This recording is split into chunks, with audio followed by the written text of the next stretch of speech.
Olá para você, está começando mais um Igreja em Saída, programa que leva até você e sua família as principais notícias da igreja no Brasil e no mundo.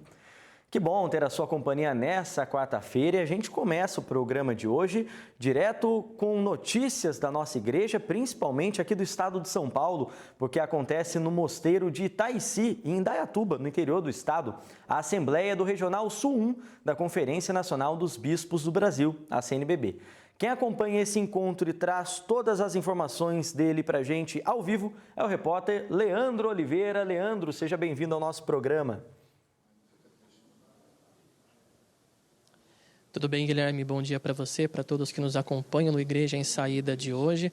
Estou aqui no Mosteiro de Itaici, na cidade de Indaiatuba, como você disse, edição de número 85 da Assembleia da Região Sul 1. Neste momento, os bispos discutem o tema proposto para esse ano e o tema é Uma Igreja em Saída para as Periferias. Tema muito importante. Sobre esse assunto, eu converso com o cardeal Dom Odilo Pedro Scherer, ele que fala conosco sobre essa temática. Dom Odilo, um tema muito importante, inclusive, que já vem sendo debatido há alguns anos pela nossa igreja. Qual a importância desse tema e também desse significado? Nós estamos reunidos na Assembleia do Regional Sul 1 da CNBB,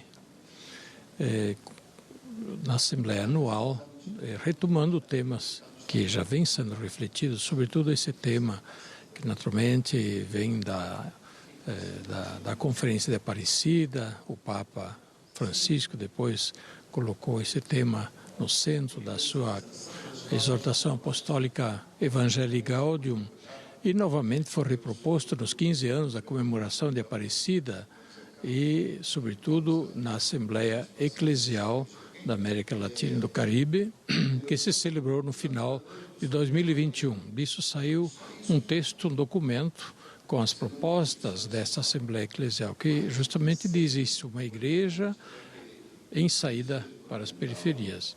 Então, sobre isso nós estamos refletindo e como concretizar isso, como traduzir isso em práticas, que não fique apenas em ideias.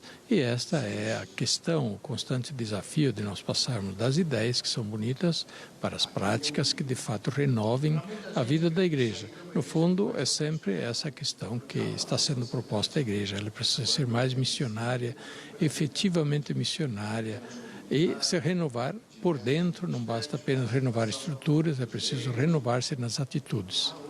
Hoje pela manhã, na celebração da missa, o senhor citou inclusive o exemplo de Maria, como modelo eclesial para uma igreja em saída, igreja acolhedora. Como devemos nos espelhar em Maria para sermos então de fato mais acolhedores com relação à nossa saída em direção a quem mais precisa? Hoje nós estamos celebrando a festa da visitação de Maria à sua prima Isabel.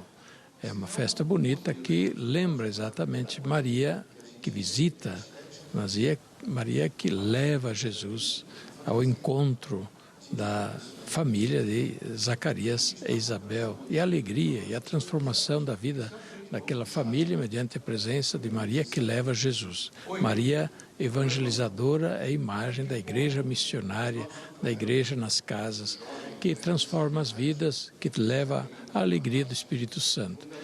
Esta é a missão da igreja, estar junto das pessoas, entrar nas casas, e nisso todos podem participar, todos podem contribuir, aqueles que têm fé e realmente trazem dentro uma motivação forte de discípulos que receberam o grande dom da Boa Nova para levar aos outros e também compartilhar com os outros esse dom, levando a alegria de Deus nas casas.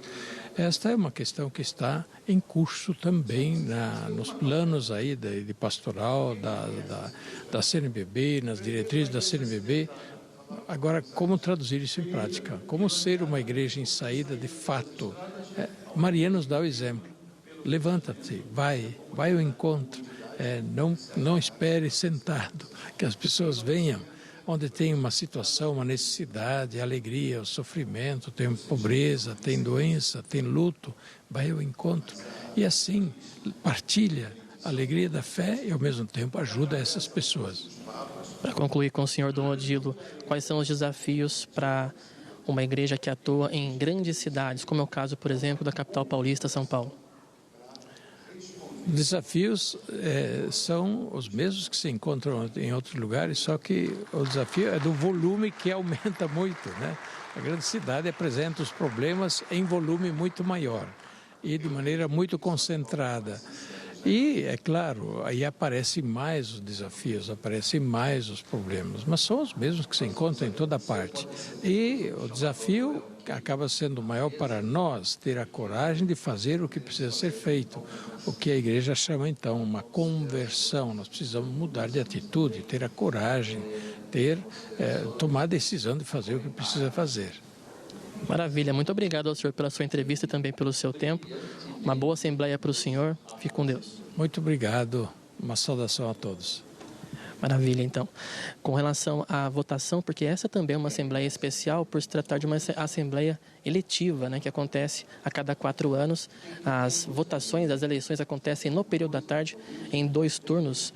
O primeiro deles às 2h30, o segundo às 4 da tarde, onde haverão, então, as definições do novo presidente, vice-presidente e também do secretário da região Sul 1 da CNBB. Guilherme, volto com você no estúdio. Obrigado, Leandro, pelas informações. Então, inclusive, a gente já conta com a sua participação no programa amanhã, trazendo todas essas atualizações sobre esse caráter eletivo, então, dessa Assembleia também, com a escolha dos bispos que estarão à frente desses serviços aqui no Regional. E olha, no último dia 20, o Dicastério das Causas dos Santos autorizou, a partir de uma determinação do Papa Francisco, a promulgação do decreto que reconhece as virtudes heróicas de 8 servos de Deus, entre os quais estão Guido Vidal França Schoffer, seminarista, nascido em 22 de maio de 74 em Volta Redonda e falecido em 1º de maio de 2009 na cidade do Rio de Janeiro, e também outra brasileira, a serva de Deus Teresa Margarida do Coração de Maria, monja da Ordem dos Carmelitas Descalços, que viveu entre 1915 e 2005. E o cardeal Dom Arani João Tempesta, arcebispo do Rio de Janeiro, falou sobre o recebimento dessa notícia tão importante na causa do jovem Guido Schoffer rumo à beatificação. Vamos conferir. É um passo a mais dentro do caminho da futura beatificação e canonização. Ou seja, suas virtudes heróicas foram realmente reconhecidas pela Igreja. Agora, Guido Schoffer é venerável. Louvamos e bendizemos a Deus. Agora, o passo seguinte é simplesmente pedir para a questão de ser a sua beatificação. Para isso, é necessário um milagre. Ele que foi jovem, grande evangelizador, formou o grupo de oração junto com a sua namorada na época, e depois disso, como médico, trabalhou com os pobres, com necessitados pelas ruas de nossa cidade. E depois, no final já da sua vida, procurou justamente o seminário, mas faleceu prematuramente, né, e começou o seu processo de beatificação. Agora, nos resta pedir um milagre, e se alguém tem algum milagre a narrar, a dizer, possa enviar para a nossa arquidiocese, no site tem todos os endereços, para podermos colocar e, quanto antes também, apresentar à Casa dos Santos também um milagre, para podermos dar o passo seguinte, que é a sua beatificação. Louvamos a Deus pela vida do Guido Schoffer, o venerável Guido Schoffer. Pedimos a Deus que cada vez mais tenhamos jovens animados, evangelizados e evangelizadores, e que Guido interceda por todos nós, pelas vocações, pelos jovens, por toda a nossa igreja. Agora, as atualizações da CNBB no Brasil. Nesta quarta-feira, a gente traz as nomeações do Santo Padre para o Episcopado Brasileiro. A Nunciatura Apostólica no país comunicou na manhã desta quarta-feira, dia 31 de maio, a decisão do Papa Francisco de acolher o pedido de renúncia de Dom Luiz Flávio Cápio. Então, o Santo Padre nomeou para a Diocese de Barra, na Bahia, o Padre João Batista Alves do Nascimento, atual reitor do Santuário Bom Jesus da Lapa, na Bahia. Monsenhor João Batista Alves do Nascimento é missionário redentorista e foi ordenado padre em 2001.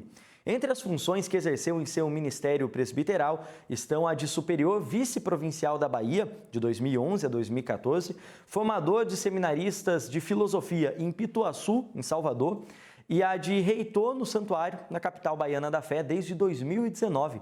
Atualmente, também é membro do Conselho dos Missionários Redentoristas da Bahia e do Conselho Presbiteral da Diocese de Bom Jesus da Lapa. Claro que a CNBB envia a sua saudação a ele e pede a oração de toda a igreja ao Monsenhor nessa nova etapa da sua caminhada.